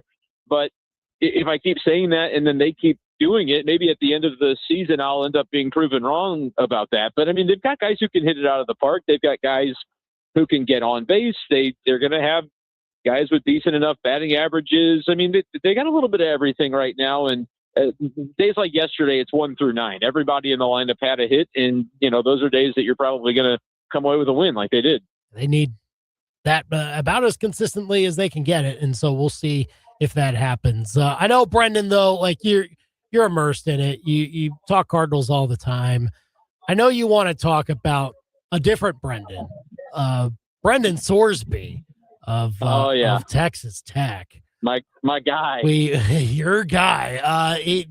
we've tried to get to it earlier in the week, but we're getting to it today, and it's just it's huge news. It's not like, look, it seemed that he had already been being investigated for this, and it wasn't looking like he was going to have a chance to be eligible this year, but it all came to a crescendo when he said himself, yeah, I'm checking myself into a facility because I have a problem.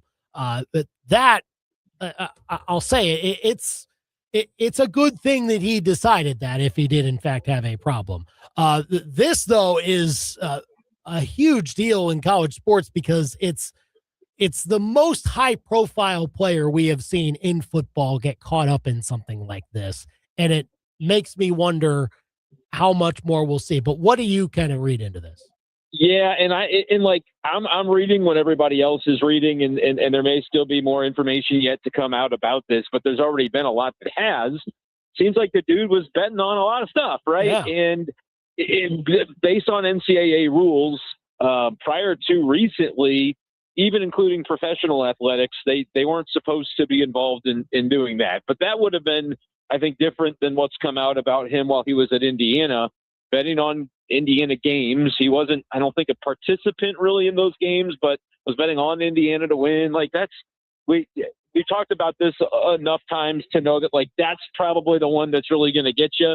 But just a crazy kind of situation. You mentioned, checking himself in, getting help for this as an addiction or whatever the case may be. I'm curious about that. Like some of the stuff that was out about him going to baseball games and putting $1 or $2 on an individual pitch. We've talked about, the kind of slippery slope of those types of wagers.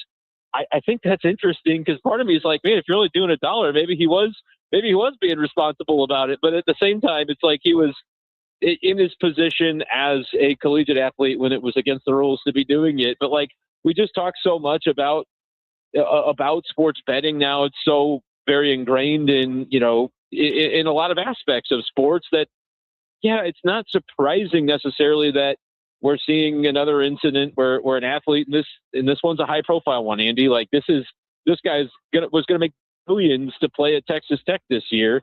And now it just seems like that's just, there's no way that's going to happen.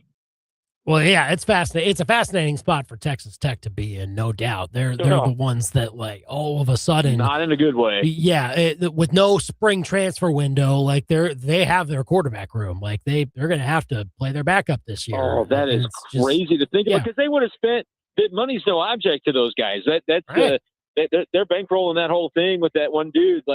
They would have spent it on anybody, and they spent it on the most expensive guy in the portal. And had this come up is, from a football standpoint for them, the timing of the no spring transfer thing, not that it would even be, I don't know if that would have been closed by now anyway, but that's a brutal beat if you're Texas Tech.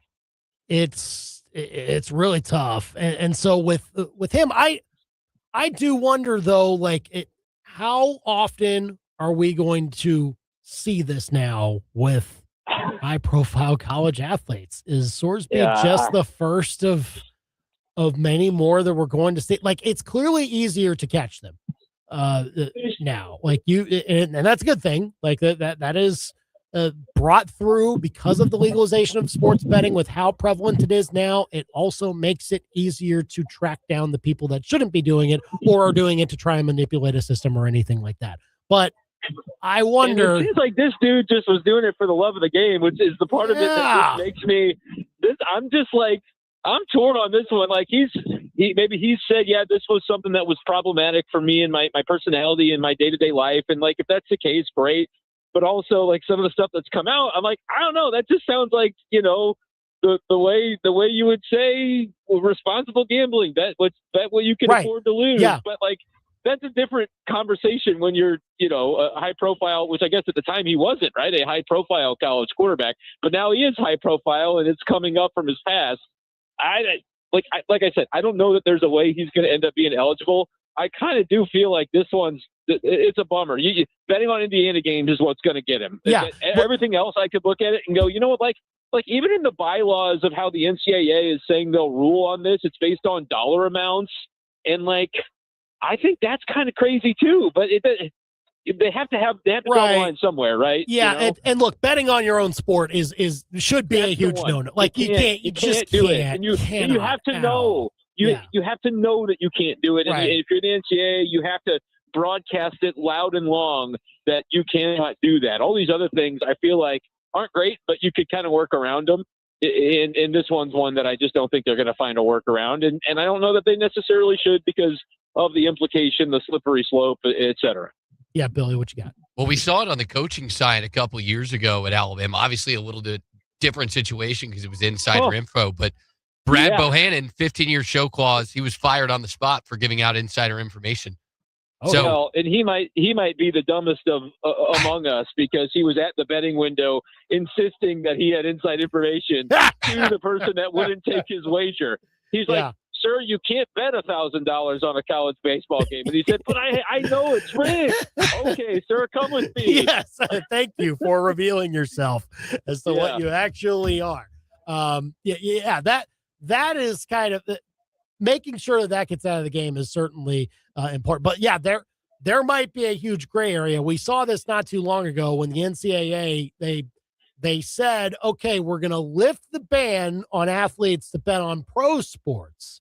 So like if Brendan Sorsby going to a Major League Baseball game and doing that whole in-game stuff would have been okay, like it or anything else that he decided to attend. But then they got a bunch of pushback on it, and then they reversed it back.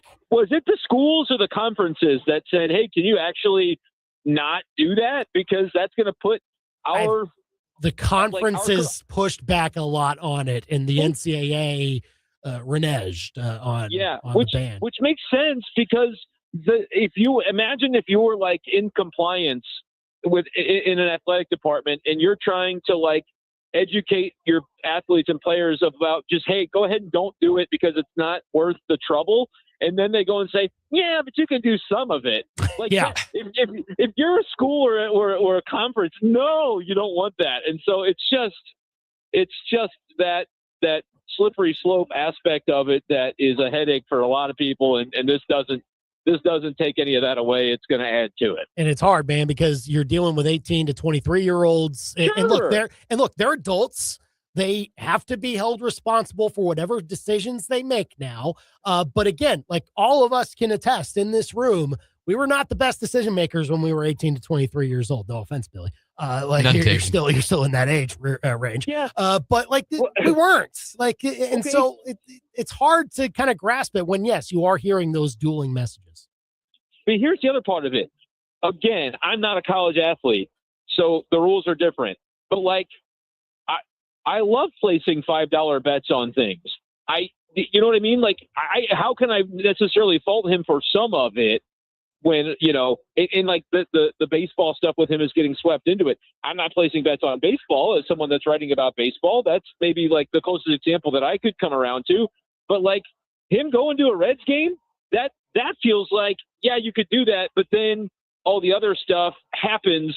So now we're going to start talking about all of your habits, and then you're going to be checked in because you allegedly have an issue with this as part of your personality, which I'm not super skeptical of. Part of me is like, is that a very calculated PR thing? Because man was out here betting $1 per pitch. I think he's doing okay on some of these, but that's where it's like you could talk to 100 people and have 100 sports fans, and have every one of them give you a different reason for why what they think Sorsby did is okay, why it's not okay, and everywhere in between. And like, that's the problem when you talk about these athletes that are in college, that it's not black and white in many ways. And that's where it's like, how do you educate when the rules constantly are shifting as well?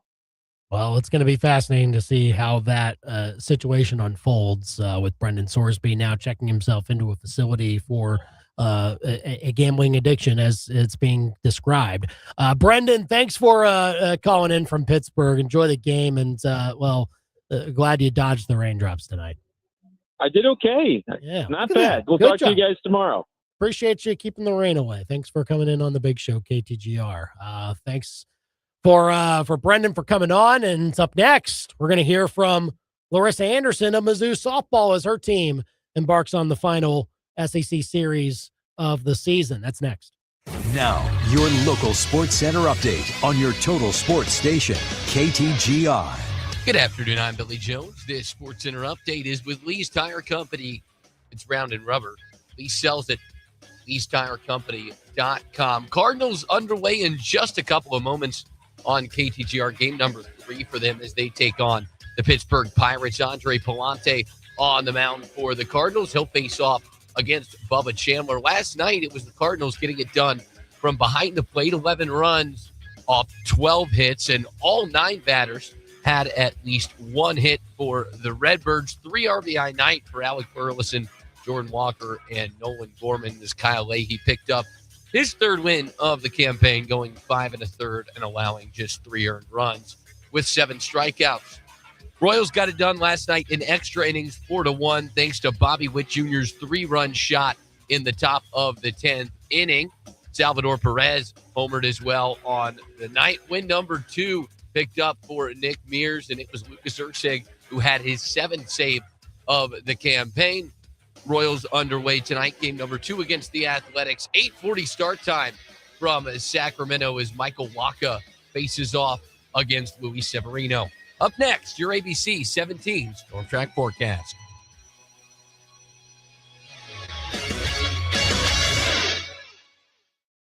Tracking a cool night with temperatures falling down into the mid to low 40s, so you'll want a coat in the morning and consider an umbrella tomorrow with showers in the late afternoon, mostly after 3 to 4 o'clock tomorrow afternoon and evening.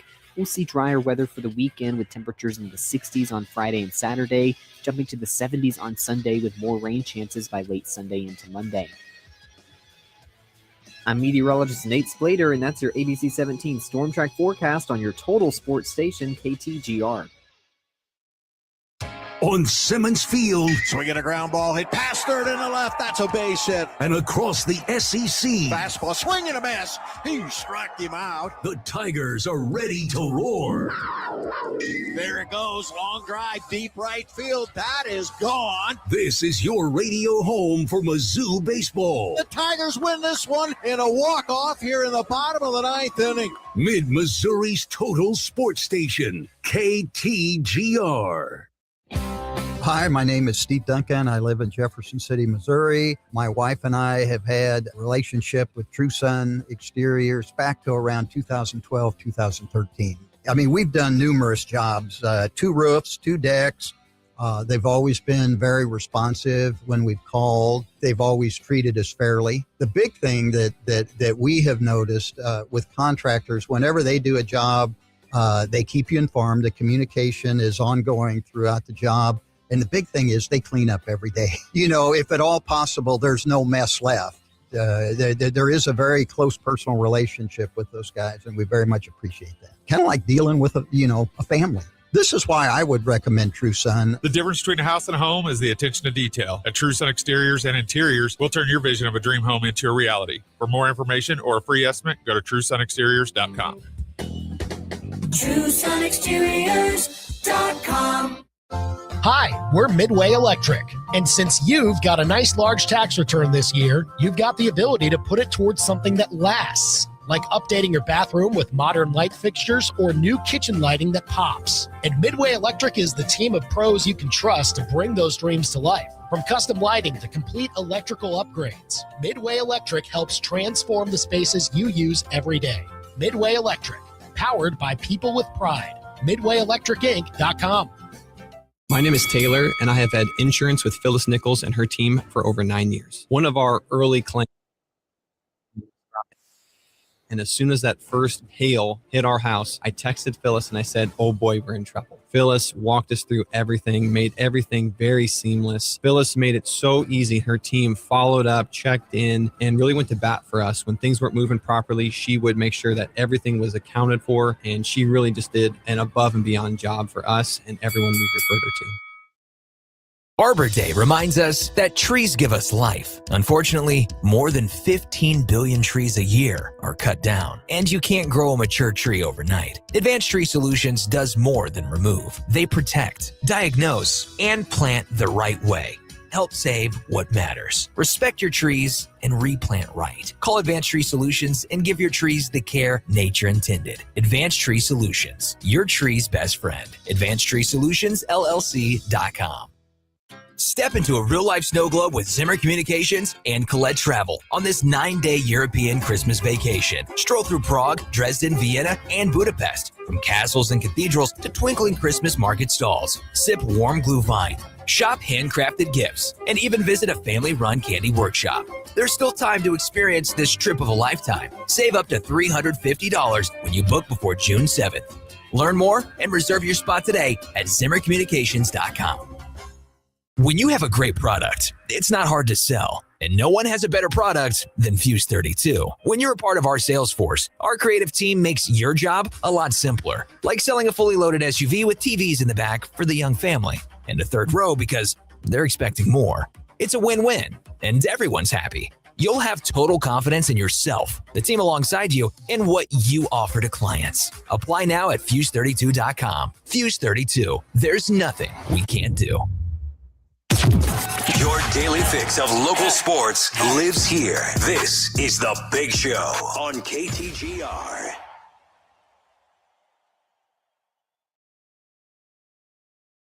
We're back here on The Big Show, KTGR and the KTGR app. Andy Humphrey here. We are into the final week of the regular season for Mizzou softball. The Tigers got it started the right way, taking down the Kansas City Roos yesterday by a score of 7-0. Couple home runs, as well as some solid pitching to get it done in that midweek contest and get a game above 500 as they head into their final SEC series of the year, hosting Tennessee. That'll get started tomorrow and run through Saturday. Here to talk with us about it, Larissa Anderson, the head coach of Mizzou softball here on The Big Show. And so, Coach, to get that win after a series where you were able to get that last win against Arkansas, but then to have, again, another solid performance yesterday to keep trying to get that record above 500, what did that mean for your group as you enter this final week? I mean, they're responding. I mean, especially in the Arkansas series, we put ourselves back behind, and then coming away with that win on Sunday, that was extremely important. And then with yesterday's win, I mean, they're very, very resilient. They are continuing to compete and give forth the effort that they need, and winning some small battles. So it was great to see us come away with a win and put ourselves back above 500. And certainly we saw, I mean, great pitching over the last couple of games here for your group as Marissa McCann got it started yesterday, then Abby Carr got the save. Yeah, in that game on Sunday at Arkansas where you got the win, McCann and Harrison doing a really good job to keep Arkansas's lineup at bay. What has it meant to have the pitching staff doing what it needs to do for this week when you're close to the postseason next week? How does it look for that pitching staff and how they have responded as well? They have. I mean, they're giving us an opportunity to be able to win, and that's what they need to do. There's a couple of things we've been emphasizing. It's giving up limited free bases, and those are walks. And it's not a matter of how many, it's when. And it's what happens after the walk. So they've really controlled that, and it's keeping the ball in the ballpark. And I think that's the most impressive thing that with Arkansas series is we didn't give up a single home run. I mean, they scored, and there was a couple innings that we gave up some large numbers, and we talked about that, but it wasn't on the home run. And that's something that we have to continue to compete and try to do and make some good pitches. I thought we did a really good job in shutting down some of their most potent offensive numbers in their lineup. I mean, they're a very, very strong offensive team, and I thought our pitching handled them really well. Harrison, I thought, threw phenomenal in both of our outings. Our bullpen, I don't think that we responded really well on our game 2 after Harrison came out. But I mean, Harrison, she was so competitive in game 2 and then really finished it on game 3 to get that win. Larissa Anderson, Mizzou softball head coach here on The Big Show, KTGR and the KTGR app. Sid Forrester's hit, her home run on Sunday. What type of jolt did that give your team that gives you a lead, obviously, but you got to finish out the game. Do you think it even had a ripple effect after that when she gave you the lead that way? I'm going to go 1/2 inning before that, and Langer's play at the plate with Fania Abriscato making that out, going to review. I think that started the momentum shift. I mean, that is huge because if that run scores, they're up 2-0.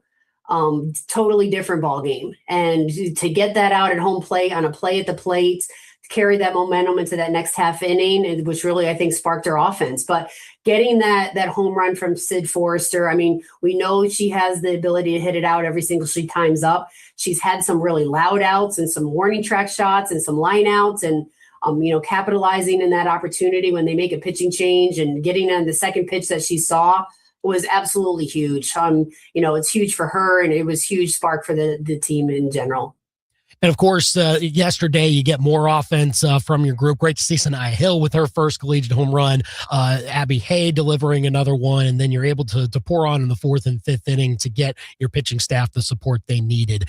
As you're going into this weekend here, how do you see your offense sizing up the challenge for what they'll be facing, taking what they've been working on here recently to make sure that they can keep that support going? We got to get back on time. That's the biggest thing. I think yesterday, when we went from seeing 68, 69 at Arkansas to 55 to 58 yesterday to now we're going to see 74. A lot of big adjustments in terms of the velo that we're going to be able to get on time with. So today's practice is going to emphasize on speeding up a little bit, getting our eyes adjusted to what 72, 74 looks like.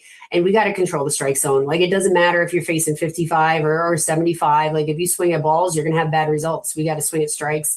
We got to eliminate some pitches and then maybe cut the plate in half a little bit, high and low.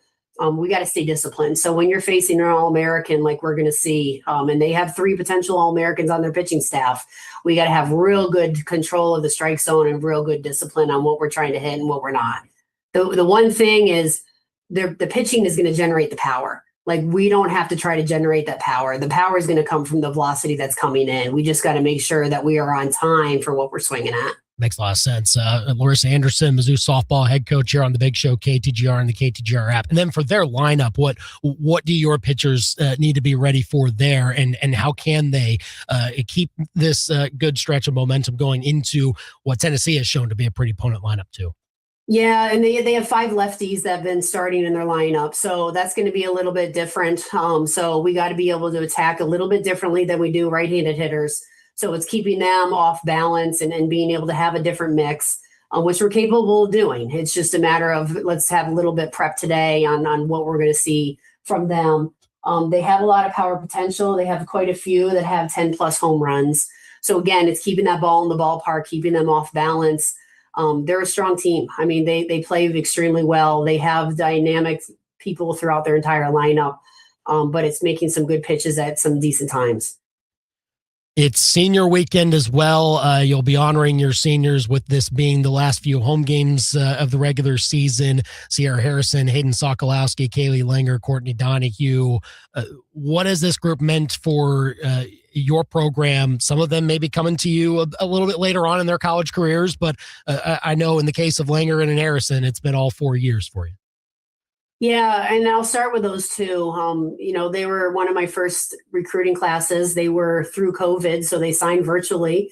They didn't go through the process on campus and in person, so a little bit different experience for them when they tell their story. But they've been so unbelievably loyal. I mean, they're Mizzou Tigers through and through from the state of Missouri.